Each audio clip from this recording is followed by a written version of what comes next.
السلام عليكم البنات. كما شفتوا تلقات ديال الزيتون على يعني كلشي كيرقد الزيتون. هنا انا خديت كميه ديال الزيتون كحل اللي غسلته البنات مزيان ونشفته ودرته هنا في هذا البوقال. كما شفتوا كيكون خصو يكون ناشف. الزيتون ديالي يكون ناشف حتى هو. كناخذ هنا بحال بالنسبه ليا هنايا تقريبا شي 3 كيلو ديال الزيتون، ولا كناخذ معاها 2 ساشي ديال الملحه كنخويهم فيها، ومن بعد كيبقى يعطيني واحد الماء لتحت. داك الماء من كيعطينا لتحت كنخويوه البنات، نخويو داك الماء يعني ما كنخليوش. شاك فوا كيعطيني داك الماء كنخويه حتى كنحس بالزيتون ديالي هذا ترقد ولا مزيان. دونك البنات هنا راه مازال ما حلا، يعني راه باقي داك الماء كيخرج منه كما شفتوا حتى يحلى لينا. وغادي ندير فوقو غير الزيت البلديه، ما نزيدلو حتى شي حاجه باش يبقى في اللمعان ديالو ويبقى ليا رطب ويبقى مده طويله معنا. وهذا بالنسبه للزيتون الاسود. دابا غادي نشوفوا الزيتون الخضر اللي كنصاوبوا به البنات مسلاله. فكما قلت لكم الزيتون هذا ديالي كيبقى حتى العام، يعني ما كيطرى ليه حتى شي حاجه، كيبقى في المذاق ديالو كيبقى زوين وكيبقى غزال. بالنسبه للبنات الزيتون مسلله كما شفتوا هذا البنات حتى هو كيجي غزال وكنديروه يعني في الاطباق ديالنا. هذا وجد يعني بحكم انه كيبقى شويه فيه لوغو ديال المروريه اللي امير، فكيبقى مزيان. غادي هنا نحتاج البنات باش غادي نصاوبو، يعني كما قلت لكم دائما الزيتون كنغسلوه من كنجيبوه من الرحبه ديالنا، ولكن نشريوه كنغسلوه وكنخليوه يستقطر. ومن بعد ما يستقطر كنفرشخوه. هنا خديته فرشخته، يعني كديروا واحد الميكا وكتفرشخوه، يعني كلشي كيعرف يفرشخو.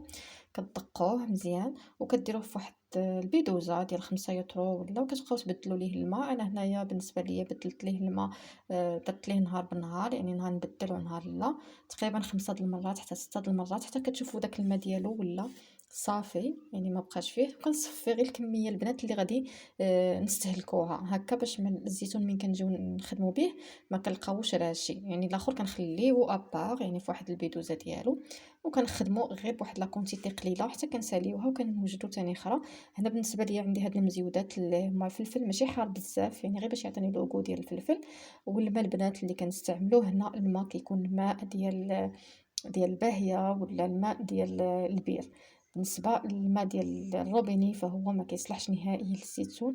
انا حتى في التبدال ديالو كنت كنبدل ليه بالماء ديال البير، كنت كنسقيه هكا من برا وكنجيب البيدوزات وكنبدل ليه الماء يعني حتى كيرجع حلو. دابا بالنسبه لهنايا خديت واحد الكميه قليله ديال جوج ديال الوريقات نتاع سيدنا موسى. خديت واحد جوج ديال المزيودات، والملح هنا ما بغيتش نكتر لان الملحه كترشي الزيتون. وهنا المكون الاساسي كما قلت لكم هذا راه كيخلي الزيتون في اللون ديالو. جربوه الا كان عندكم عرق خضر ماذا بكم، والا كان عندكم يابس فحتى هو مزيان تقضيو به الغرض.